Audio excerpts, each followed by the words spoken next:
నమస్తే రమగారు. నమస్తే జయ.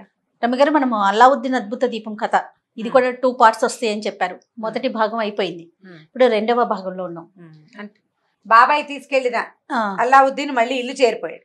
2-3 రోజులు నిద్రపోయి లేచాక వాళ్ళ అమ్మకి చెప్పాడనమాట ఏం జరిగింది. అమ్మ, బాబాయ్ అని చెప్పిన వాడు బాబాయ్ కాదు, వాడు ఒక మాంత్రికుడు.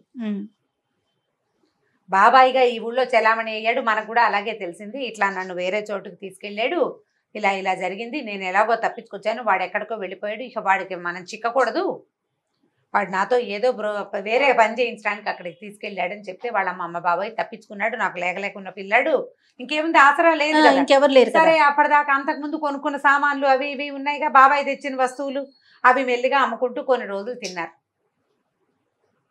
వీడికి మళ్ళీ ఉంగరం రుద్దుదామని గాని, తను తెచ్చిన దీపం ఏమిటో చూద్దామని గాని ఆలోచన మాసిన చొక్కాతోటి వచ్చాడు. ఆ చొక్కా జేబులో ఆ దీపం ఉంది. ఆ దీపం తీసి పక్కన పెట్టి చొక్కా ఉతికేసింది వాళ్ళమ్మ. కొద్ది రోజులు గడిచాక వాళ్ళమ్మ ఈ దగ్గర మొత్తం బియ్యం, ఉప్పు, పప్పు అన్నీ అయిపోయినాయి, చుట్టుపక్కల సహాయాలన్నీ అయిపోయినాయి. ఏదైనా చెయ్యాలని ఏమనుకుంది ఈవిడ, అమ్మడానికి వస్తువులు ఏం లేవు. ఈవిడ తెచ్చిన పాత లాంతర్ ఉంది కదా, అది అమ్మేద్దాం అనుకుని ఏం చేసింది, మరీ మకిలి పట్టుంది, దీన్ని శుభ్రంగా తోముదామని కాస్త వెలుబుడిదేసి గట్టిగా తోమపోయింది. రుద్దేసరికాలు అందులో నుంచి భగ్గుమని పెద్ద మంట వచ్చి ఒక భూతం వచ్చి నుంచింది ఎదుర్కొంటే. కంగారు భయపడిపోయింది, దీపం వదిలేసింది, కళ్ళు మూసేసుకుంది. కొడుకు ఎట్లా కళ్ళు మూసుకున్నాడో తల్లి కూడా అలాగే కళ్ళు మూసుకుంది. ఏం కావాలి ఏం కావాలి అంటుంది భూతం. ఏం కావాలంటే వీడికేం తెలుసు, బాబోయ్ నువ్వు వెళ్ళిపో అంటే వెళ్ళిపోయింది. తేరుకుని చూసింది, ఎవరు లేరు అక్కడ. ఓహో బాగానే ఉందనుకుని మళ్ళీ పాత్ర తోమపోయింది. మళ్ళీ వచ్చింది భూతం. 3-4 సార్లు అయ్యాక ఆవిడికి ఏమర్థమైందంటే ఇది తోమినప్పుడల్లా భూతం వస్తోంది అని తెలిసింది. కానీ భూతాన్ని అడిగే తెలివితేటలు అవి ఈవిడికి ఏం లేవు.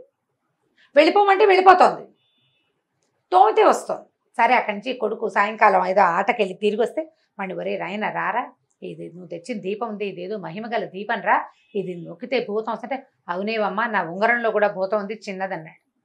ఇది చిన్నది కాదురా మన ఇల్లు అంతుంది అనేసరికలు సరే పట్టా దీపం అన్నాడు. తలుపులు వేసేసారు అమ్మ కొడుకు.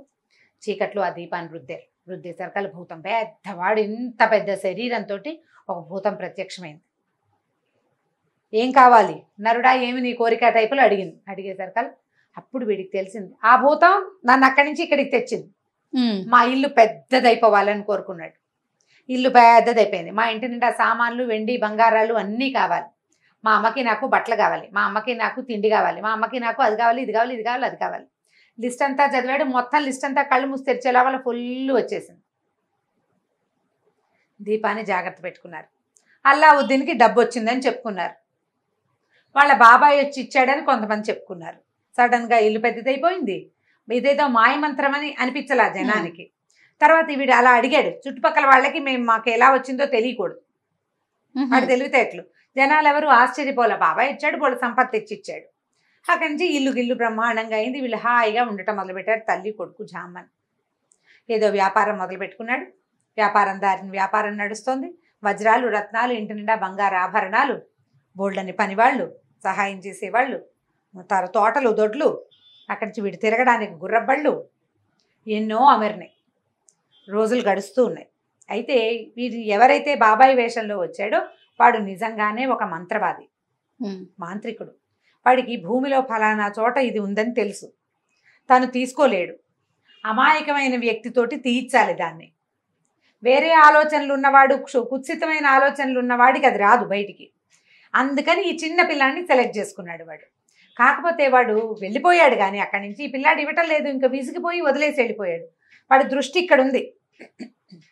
వాడు ఆ దీపం తెచ్చేసి ఉంటాడని, ఏదో రకంగా దీపమో ఉగ్గరమో వాడికి సహాయం చేసి ఉంటాయని నమ్ముతూనే ఉన్నాడు. కొంతకాలం పోయాక వద్దామని అక్కడి నుంచి వెళ్ళిపోయాడు. ఒకవేళ వాడి బయటకు వచ్చినవాడు, ఈ వచ్చినవాడు మా బాబాయ్ కాదు మాంత్రికుడు అని చెప్పాడు అనుకో, జనం ఊళ్ళోకి రానివ్వరు, రాళ్ళేసి కొట్టేస్తారు. మాంత్రికుల్ని రానివ్వరు కదా. ఆ భయంతో కొన్నేళ్ల దాకా అతను నాళ్ళు కాదు ఏళ్లే వీడు 20-22 ఏళ్ల పిల్లాడైపోయాడు, పెద్దవాడైపోయాడు. అయితే ఒకరోజు ఏమైందంటే వీడు గుర్రబడ్డీలో వెళ్తుంటే రాజుగారి అమ్మాయి, ఆ ఊరు సుల్తాన్ గారి కూతురు, ఆ బయట కూర్చుని కనపడింది. ఎంత బాగుందో అమ్మాయి, వీడికి అమ్మాయిని పెళ్లి చేసుకోవాలనిపించింది. సరే వాళ్ళ అమ్మని అన్నాడు, అమ్మ సుల్తాన్ గారి అమ్మాయి చాలా అందగతే, అమ్మాయిని పెళ్లి చేసుకుంటానా అని అడిగాడు. అమ్మ భయపడింది. ఊరు నాయన సుల్తాన్ గారి ఇంటికి వెళ్తే వాళ్ళు ఒప్పుకుంటారా ఒప్పుకోరారా అంటే, కాదమ్మా మంచి సరుకు సామాన్లు బహుమతులుగా తీసుకెళ్ళు వెళ్ళమని అడిగాడు. సరే ఈవిడేం చేసింది, ఈ జీని మళ్ళీ ఉందిగా భూతాన్ని, ఆ భూతాన్ని పిలిచి చక్కగా రాజుగారికి ఇవ్వడానికి మంచి మంచి తినుబండారాలు, చక్కటి మంచి వస్త్రాలు, మేలు రకపువి ఆభరణాలు అన్నీ తీసుకుని బానిసలతో మోయించుకుంటూ తీసుకెళ్ళింది. సరే రాజుగారికి వీడికి హఠాత్తుగా సంపద వచ్చింది, ఓ కుర్రాడు వ్యాపారస్తుడయ్యాడు, అల్లావుద్దీన్ పేరు తెలుసు, వాళ్ళ నాన్న ఒక పాత దర్జీ అది కూడా తెలుసు. మరి సంపాదించుకున్నాడు కదా స్వశక్తితోటి, తండ్రి లేని పిల్లాడు. అందుకని ఆయన ఏమన్నాడు, మా పిల్లని మీ వాడికి ఇవ్వడానికి నాకు అభ్యంతరం లేదు, నాకు ప్రపంచంలో మేలి రకపు 2 వజ్రాలు ఈజిప్ట్లో ఉంటాయి, ఆ 2 తెచ్చిస్తే కట్నంగా, అంటే అప్పుడు మగవాళ్లే కట్నం ఇవ్వాలన్నమాట, మా పిల్లని మీకు ఇస్తామన్నారు. ఈవిడ కంగారు పడింది, అయ్యి బాబాయ్ అవి ఎక్కడి నుంచి తెస్తాడు పిల్లాడని ఇంటికి వచ్చేసింది. చెప్పింది కొడుక్కి. కొడుకు అన్నాడు, అదేం ఎంత పనమ్మా, జీని తెచ్చిపెట్టేస్తుంది మనకని చెప్పి భూతాన్ని పిలిచాడు. ఈజిప్ట్లో ఉన్న 2 ఖరీదైన వజ్రాలు తెస్తావంటే తెస్తాను అని పట్టుకొచ్చేసాడు వాడు. జీనీ అని పేరు ఎలా పెట్టారండి? జిన్ అంటే భూతం, దాన్ని జీనీగా మారిందా? ఈజీగా ఇప్పుడు మీ పిల్లలకి నచ్చుతుందని ఆ పదం చెప్తున్నాను నేను. ఒట్టి భూతం అంటే అదేదో విపరీత పదార్థం, జీని అంటే బాగుంది, సింపుల్ గా ముద్దు పేరు.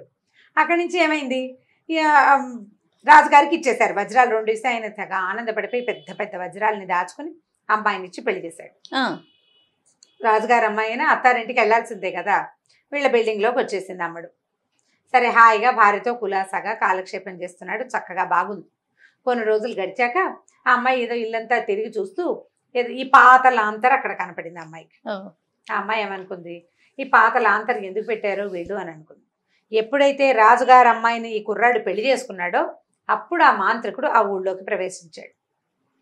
ప్రవేశించి ఎలాగైనా వీడి దగ్గర, వీడికి ఆ దీపం ఉంది అందుకే వీడికి ఇవి వచ్చినాయి అని అతనికి తెలుసు కదా. అక్కడక్కడే తిరుగుతూ పాత లాంతర్లు కొంటాం, పాత దీపాలు కొంటామని ఒక పాత లాంతర్లు కొనేవాడి వేషంతో తిరగడం మొదలుపెట్టాడు. సరిగా అత్తగారు ఏదో పనిలో ఉంది, కోడలు ఎవరో పాత లాంతర్లు కొంటామంటున్నారు, ఈ లాంతర్ ఇంట్లో ఎందుకు, అన్ని మెరిసే సాధనాలు బోల్డ్ ఉన్నాయి, ఈ పాత లాంతర్ ఎందుకు, పాత పురాణం అని చెప్పి ఆ లాంతర్ పట్టుకెళ్ళి ఆ మాంత్రికుడు ఇచ్చేసింది. వాడు ఒక వరహా చేతిలో పెట్టాడు. వరహా పుచ్చుకుని అమ్మాయి లోపలికి రావడం ఏంటి, మరుక్షణం వరహాతో కూడా లేకుండా నుంచునుంది అక్కడ. ఈ వెళ్ళిన మాంత్రికుడు తీసుకున్నాడు కదా దీపం, తీసుకోగానే ఆ దీపాన్ని రుద్ది ఎదురుగుండా వచ్చిన భూతంతో ఏం చెప్పాడంటే, మొత్తం అల్లావుద్దీను దుంపనాశనం అయిపోవాలి, వాడి మొత్తం సంపద వ్యాపారం సమస్తం పోవాలి, వాడి ఇల్లు వాకిలి ఏమీ లేదు, వాడి పాత పూరి గుడిసెతోటి మిగలాలి అనగానే ఇప్పుడు జీని ఇచ్చిన సంపద కాకుండా వాడు పెట్టుకున్న వ్యాపారం కూడా పోయింది. దాంతోపాటు రాజుగారికి ఇచ్చిన పెద్ద పెద్ద ఈజిప్ట్ వజ్రాలు కూడా మాయమైపోయింది. పూరి గుడిసె, చింకి బట్టలతోటి అల్లావుద్దీను, చిరిగిపోయిన ముసుగుతోటి వాళ్ళ అమ్మ, ఈ పక్కన నిలబడిన రాజకుమార్తె, దాంతోపాటు మిగిలారు. రాజకుమార్తె వంటి బట్టలు ఆవిడవే కదా, ఆవిడ బాగానే ఉంది. చూస్తే ఇల్లు లేదు, వాకిలు లేదు, భర్త అత్తగారు చూస్తే దీని స్థితిలో ఉన్నారు. ఆ పిల్ల బోర్మని అడిగి ఎక్కడున్నావు, ఇది ఏమిటి, ఏం జరుగుతోందని. అప్పుడు అల్లావుద్దీన్ కంగారు పడ్డాడు, ఏదో జరిగిందని. ఏం జరిగింది, ఇంకొక 5 నిమిషాలు చూసే ఆయన తిరిగేసరికల్లా రాజకుమార్తె కూడా మాయమైపోయింది. ఆ మాంత్రికుడు ఏం చేశాడు, రాజకుమార్తె కూడా నాకు కావాల్సిందేనని అడిగాడు. భూతం వచ్చి రాజకుమార్తెను లేవ వెళ్ళిపోయింది అమ్మాయి కూడా. రాజుగారికి అర్థమైంది, తెలిసిపోయింది ఈ సంగతి, వీడి దగ్గర ఇల్లు వాకిలి అన్నీ పోయినాయని, రాజకుమార్తె కూడా మాయమైపోయింది అని. సుల్తాన్ గారి కూతురు కూడా మాయమైపోయింది. అక్కడి నుంచి రాజు వచ్చాడు సుల్తాన్ దగ్గరికి. వచ్చి నువ్వేం చేస్తావో నాకు తెలియదు, నా పిల్ల నా వజ్రాలు నాకు కావాలి అనేసరికి ఏం చేస్తాడు, వీడికి ఏముంది, మానవ శక్తి ఏం లేదు, అంతా భూతం తాలూకు శక్తి. తర్వాత ఏదో డెవలప్ చేశాడు వ్యాపారం, అది ఇచ్చిన డబ్బుతోటే కదా. సరే ఏం చేయాలి ఆలోచించాడు. 2 రోజులు ఏడుస్తూ కూర్చున్నాడు. భార్య లేదు, ఇలా అయిపోయింది పరిస్థితి, చుట్టుపక్కల వాళ్ళందరూ వింతగా చూస్తున్నారు, వీడి మీద ఆధారపడి ఉన్న పని వాళ్ళంతా లబోదిబోమని ఏడుస్తున్నారు. మరి ఎంతమంది పని వాళ్ళని పెట్టుకున్నాడు, వాళ్ళందరూ బట్టిగా నుంచున్నారు రోడ్డు మీద. సరే ఆలోచిస్తుంటే వాడికి గుర్తొచ్చింది, నా ఉంగరంలో కూడా ఒక భూతం ఉందని. ఆ ఉంగరం రుద్దాడు, చిన్న భూతం ప్రత్యక్షమైంది. ఆ జీని ఎంత ఉంటుంది, మొదట వచ్చే పెద్ద భూతం అది పెద్దది, ఇల్లంతా ఉంటుంది, ఇది చిన్నది. ఈ చిన్న భూతాన్ని అడిగాడు, రాజకుమార్తెను తెచ్చిపెట్టబా నాకు, లేదా మాంత్రికుడు పట్టుకెళ్ళిపోయిన దీపమైనా తెచ్చిపెట్టంటే, నేను ఎక్కడ తెచ్చిపెడతాను, నాకు అంత శక్తి లేదు, దాన్ని పెద్ద భూతం ఆశ్రయించుకుని ఉంటుంది ఆ దీపాన్ని, నేను చిన్నదా, నేను చిన్న సహాయాలు చేయగలను, నిన్నెక్కడికైనా తీసుకెళ్ళగలను, అంతే చేస్తా అనేసరికి వీడు ఏమన్నాడు, సరే నా భార్య ఎక్కడుందో అక్కడికి నన్ను తీసుకెళ్ళు, నువ్వు నాతో ఉండు అని అడిగాడు. నీతోటే ఉంటా, ఉంగరంలో ఉంటా, నిన్ను అక్కడ దింపుతాను, నువ్వేదైనా అడిగితే చేస్తా, చిన్న పనులే సుమా, పెద్ద పెద్దవి చేయను నేను. వజ్రాలు గిజ్రాలు తేలేను, ఆ దీపం తేలేను, మాంత్రికుడిని నేనేమీ చేయలేను. నిన్ను అక్కడికి తీసుకెళ్తా, మళ్ళీ నిన్ను ఇక్కడికి తీసుకొస్తా. నీకేదైనా ఒక్క పూట నీ వరకు తిండి కావాలంటే తెస్తా, అంతకంటే అడగద్దు నన్ను. అదైనా నయమే కదా ఇప్పుడున్న పరిస్థితులు. సరే, అక్కడి నుంచి ఏం చేశాడు, కొంత తిండి అడిగి వాళ్ళ అమ్మకి ఇచ్చి, అమ్మాయి తింటూ ఉండు 4 రోజులు బట్ట పెట్టుకుని నేను నీ కోడల్ని తెస్తానని ఏం చేశాడు, ఆ చిన్న భూతం సహాయంతో రాజకుమార్తె ఉన్న గదుల్లోకి వెళ్ళిపోయాడు. ఈ మాంత్రికుడు రాజకుమార్తెను పట్టుకెళ్ళిపోయాడు, అల్లావుద్దీన్ ఇంటితో సహా. సరే, ఈ అమ్మాయి దగ్గరికి వెళ్ళి భార్య చూడంగానే ఏడ్చింది. అయ్యో ఏమిటి ఇట్లా అయిపోయింది, ఇలా ఎందుకు, వీడెవడో నన్ను తీసుకొచ్చేసాడంటే అప్పుడు మొదటి నుంచి ఏం జరిగిందో అంతా భార్యకి చెప్పాడు అతను. చెప్పి, నువ్వు ఒక పని చెయ్యి, ఓ 10 రోజులాగి నేను పెళ్లి చేసుకుంటానని మాంత్రికుడితో చెప్పు, వాడు నీతో సరదాగా బాగుంటాడు, బాగా తాగిచ్చు, వాడి ఒంటి మీద ఎక్కడో చోట దీపం దాచుకుంటాడు, తీసుకొచ్చి ఇచ్చేసేయి నాకని చెప్పాడు. మరి భార్య భర్తకి సహాయం చేస్తుంది. అమ్మాయి ఇప్పుడు పెళ్లి చేసుకుంది, భర్తతో ప్రేమగా ఉంది, డబ్బులు లేవు కాబట్టి వదిలేద్దామన్న ఉద్దేశం లేదు అమ్మాయికి. డబ్బుతో ప్రమేయం లేదు, సుల్తాన్ గారు అమ్మాయి కదా, మనిషి నచ్చాడు భర్త అమ్మాయికి. సరే, ఏం చేసింది, ఆ రాత్రి ఇతను వచ్చి మాంత్రికుడు రోజు వచ్చి నన్ను పెళ్లి చేసుకోమని బతిమలాడుతున్నాడు అనమాట.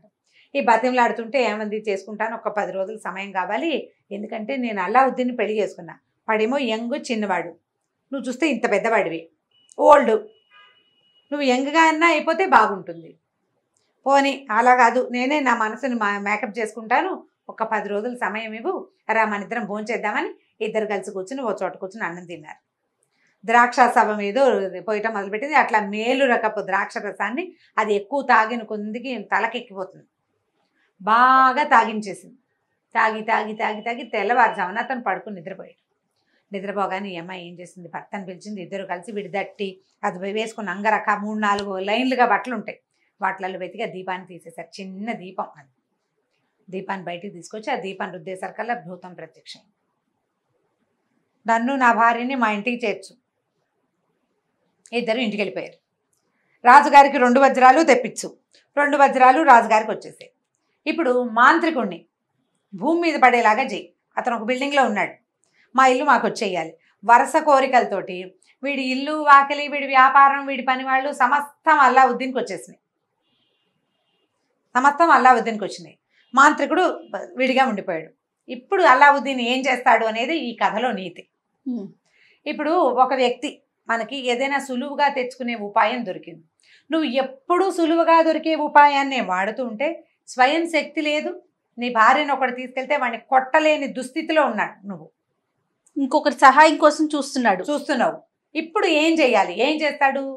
ఇంకోటైతే సాధారణమైన వ్యక్తులు వేరు, అల్లావుద్దీన్ బుద్ధిమంతుడు. వాడు 3 రోజుల పాటు ఒక గుహలో ఒక మట్టి దాంట్లో ఇరుక్కుపోయి ఉండి కూడా ప్రాణాల మీద తీపితోటి బయటకు వచ్చాడు. సులువుగా మార్గం దొరికింది కాబట్టి జీని దగ్గర నుంచి డబ్బు తీసుకున్నా వ్యాపారం చేశాడు, ఆ డబ్బుతోటే బతుకుదామని అనుకోలే. అంటే బుద్ధిమంతుడు అనమాట వీడు. వీడేం చెప్పాడంటే, మాంత్రికుడు మళ్ళీ నోరు తెరవకుండా, ఎప్పటికీ మంత్రం వేయలేకుండా అతనికి చేతి వేళ్ళు పళ్ళు తీసేయమని చెప్పాడు భూతానికి. మాంత్రికుడిని మంత్రం చదవటానికి వీలు లేకుండా చేసేసింది భూతం. ఆ తర్వాత ఇంకా ఏం కావాలి నీకు అని అడిగింది. నేను నిన్ను విడుదల చేస్తున్నాను, ఎప్పటికీ నువ్వు ఇది దీపంలో ఉండక్కర్లేదు, ఇది ఒట్టి దీపం అయిపోవాలి, నువ్వు రావక్కర్లేదు మా కోసం, నేను నా స్వయం కృషితోటి నేను వ్యాపారం చేసుకుని మా అమ్మని నా భార్యని పోషించుకుంటాను, ఈ మక్కా నగరంలో మంచివాడిగా పేరు తెచ్చుకుంటాను. నువ్వున్నావన్న ఆశతోటే కదా మాంత్రికుడు ఇదంతా చేశాడు. నాకు కూడా నువ్వు దొరికావు, సులువుగా సంపాదించే విధానం ఉంది కాబట్టి నేను దీంట్లోకి వచ్చాను, నిన్ను విడుదల చేస్తున్నాను, ఈ దీపం నుంచి నువ్వు ఇంకా ఈ దీపంలోకి ప్రవేశించక్కర్లేదు.